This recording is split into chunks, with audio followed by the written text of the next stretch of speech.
Good afternoon, everybody, and welcome back to the Rippin' Lips INC channel on YouTube. Today I'm going to be doing a modification that I make to my jig. And to start things off, I got a bag here. Call it my trash bag, if you will.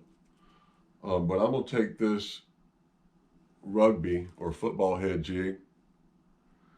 And I've already done this, so I'm not cutting them more off, but I'm going to cut some of that skirt material off.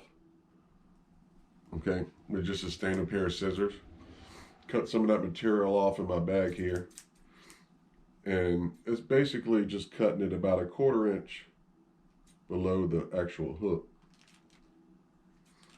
And the reason for doing that is because once you rig your trailer, you do not want the skirt material to impede the action of your trailer.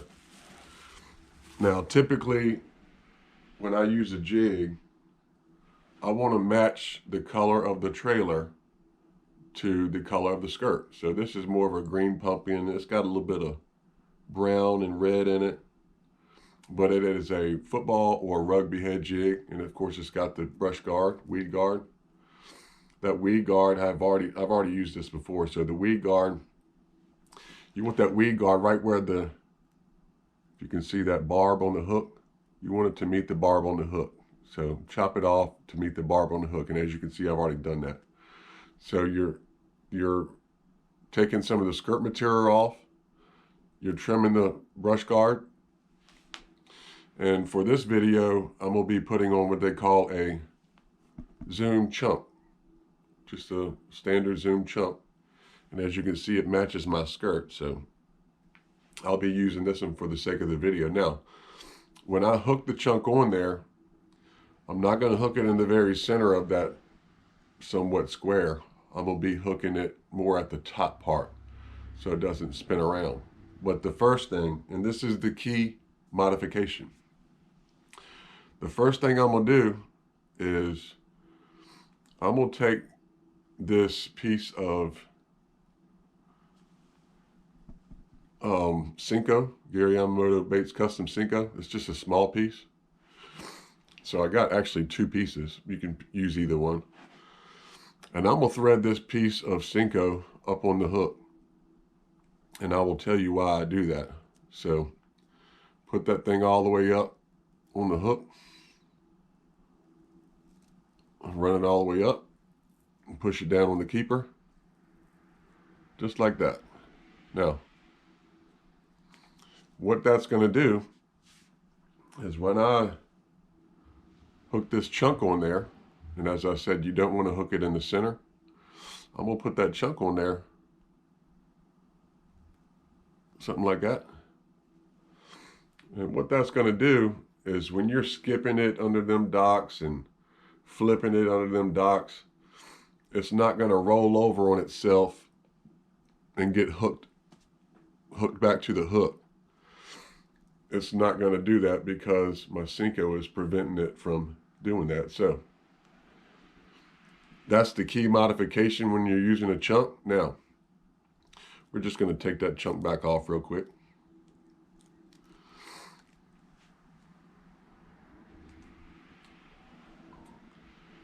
And just to reiterate, this is a football jig. Now, if you Google how many jigs are there, I actually got 8, okay? So you have a swim jig, a football jig, a flipping jig, a punch jig, a finesse jig, a casting or structure jig, a archy headed jig, and a bladed jig or a chatterbait. So just to reemphasize, a swim jig is specifically or mainly best in shallow grass. A football jig is usually better on a hard bottom. Flipping jig is mainly for isolated cover.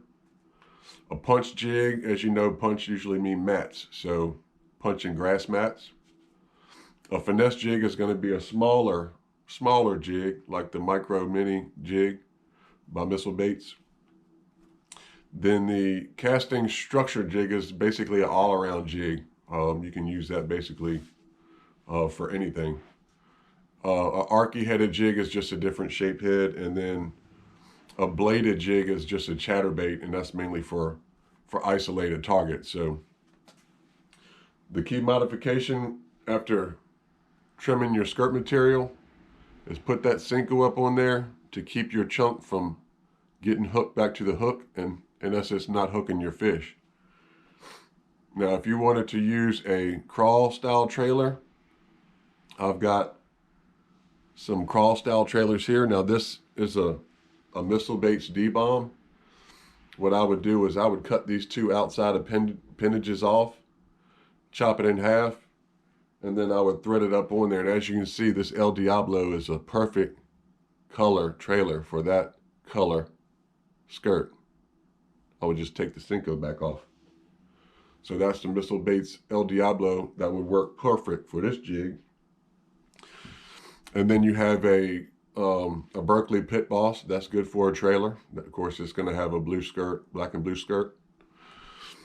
You got your Reaction Innovations Sweet Beaver. This is a black and blue. And like I said, you can always cut these outside appendages off. And then last but not least, the V&M Baits Flat Wild. And once again, you can cut those claws off.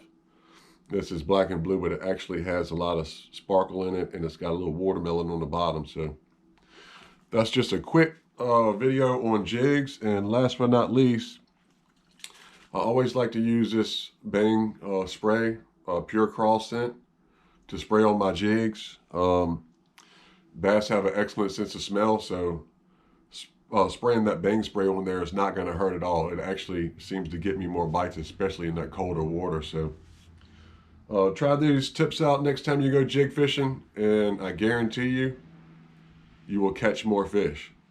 Let me know in the comments what you think about this video. As always, I appreciate y'all watching. Rip and Lip Science on YouTube. But that's the modification that I make to my jigs before I actually tie on my San Diego jam knot or Palomar knot with fluorocarbon to my jig. And that'll be upcoming in another video. So y'all stay tuned. Make sure you subscribe, hit that notification bell so you get my most recent videos. And as always, I'll holla back. Thanks for watching, y'all.